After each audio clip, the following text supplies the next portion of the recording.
நிலத்தினில் நிழல் விட ஏங்குவே நிழல் விழுந்த மணலையும் மடியில் தாங்குவே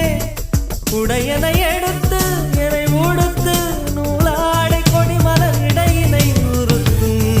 ரோஜா உன் பேர் மெல்ல நான் சொன்னதும் என் வீட்டு ரோஜாக்கள் பூக்கின்றன ஒரு நாள் உனை காணாவிடில் எங்கே உன் அன்பென்று கேட்கின்றன நீ வந்து